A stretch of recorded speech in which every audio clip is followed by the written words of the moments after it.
کتنے لوگوں نے یاد کیا کہ اللہ کے نبی صلی اللہ علیہ وسلم کی ہجرت کا باقاعدہ سفر شروع ہوا تو کس تاریخ میں شروع ہوا؟ کس تاریخ میں آپ مکہ معظمہ سے مدینہ منورہ پہنچے؟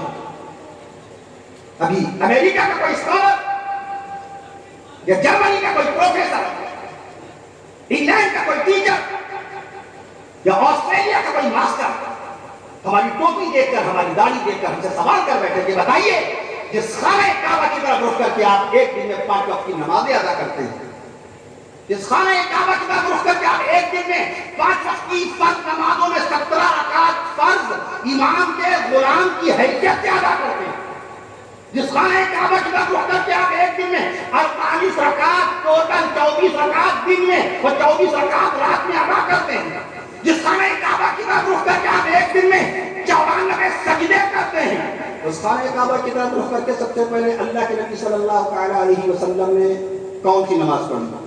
Tell me now, it's my question for you.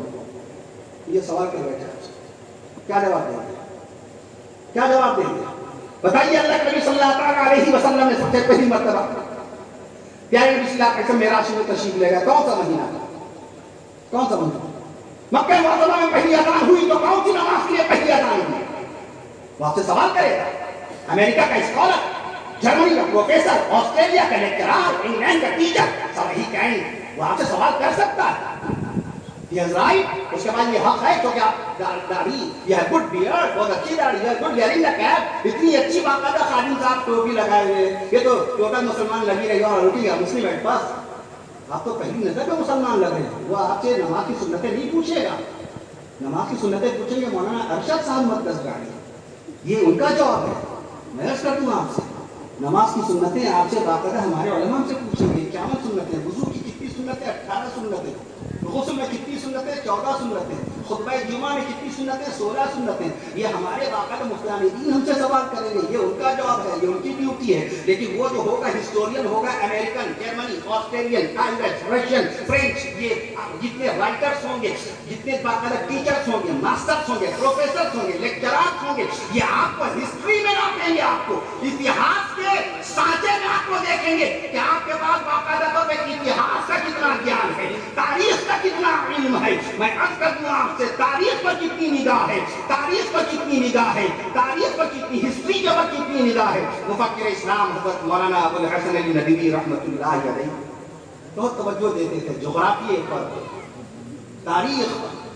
ان کے استاد مکرم علامہ سید سلیمان ندوی رحمۃ اللہ تعالی علیہ نے تو کمال کر دیا، شاہکار کتاب لکھی ارض القرآن نام کی، جغرافیے پر بے مثل بے نظیر کتاب۔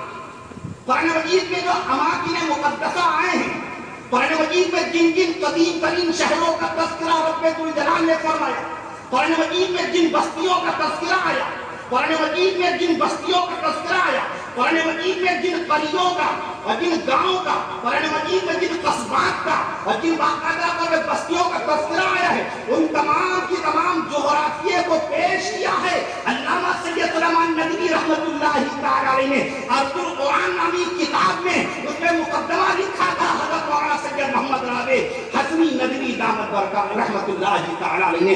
عرب کے علماء کو جب وہ کتاب ملی